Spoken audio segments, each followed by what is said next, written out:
Hey guys, what is up? I'm going to be reviewing a book that I have wanted to review for a long time.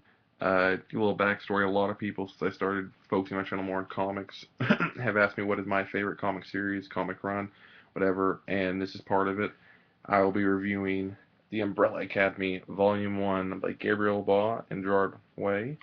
Uh, it is by far one of my favorite comic series. Gerard, one of my all-time favorite comic writers. Big My Chemical Romance fan too. Different video altogether. I know some people have a problem with that, but whatever.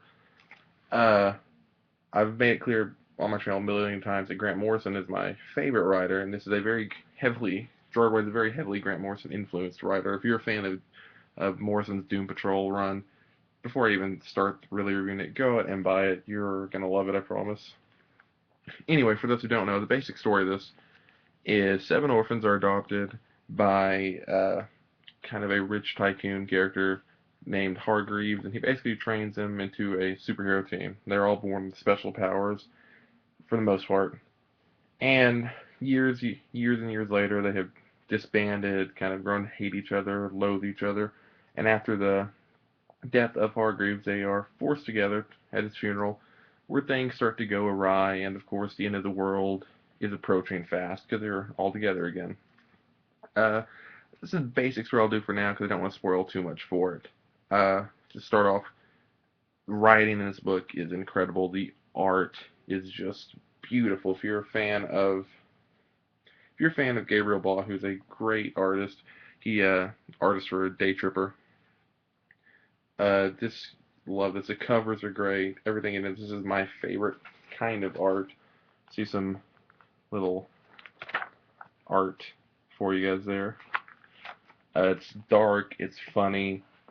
It's serious. It's a little bit of everything. Even the colorist, who I believe is Dave Stewart, if I'm correctly, the color in this book just very vivid. Everything about this book is great. Uh, very memorable moments. A book that I come back to read at least once or twice a year. It is actually, for a long time, when I was younger, I loved comics.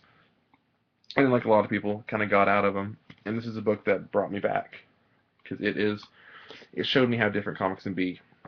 Although this is a superhero team in a lot of ways, it's a superhero team in the same way that the Doom Patrol is a superhero team, or even the Invisibles. And they have powers, but it's so radically different from a traditional superhero story that you can't really compare it.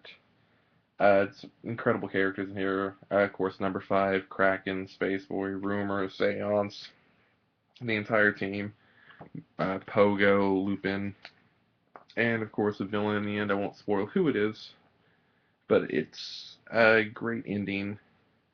A book that I cannot recommend enough. If anything I have said interests you about this, go out and pick it up immediately. This is a book that, not only in comics, but in music and everything, has been very influential to me. It's just the way it is written and told. Uh, literally love everything about this book. If I were to review or give it a rating, I would give it a 10 out of 10 out of 10 out of 10 out of 10.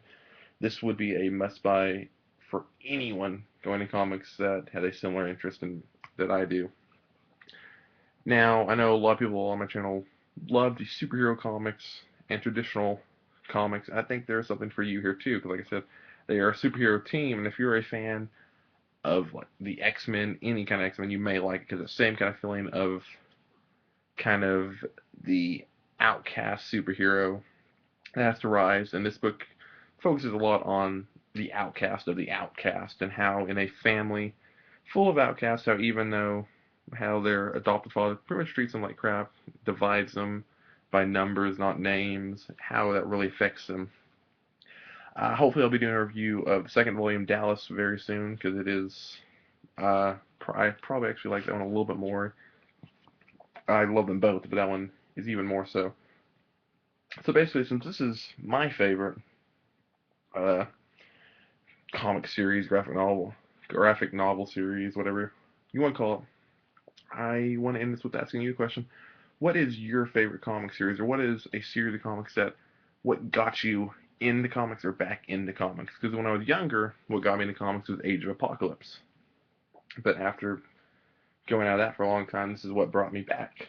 So what is your like go-to comic series or the one that brought you back? Leave a comment, like, subscribe. Tell me if you're a fan of the Umbrella Academy. Tell me if you're hoping for more, like I am. If you're hoping that Hotel Oblivion eventually gets released, uh, leave a comment. I will see you guys in another review.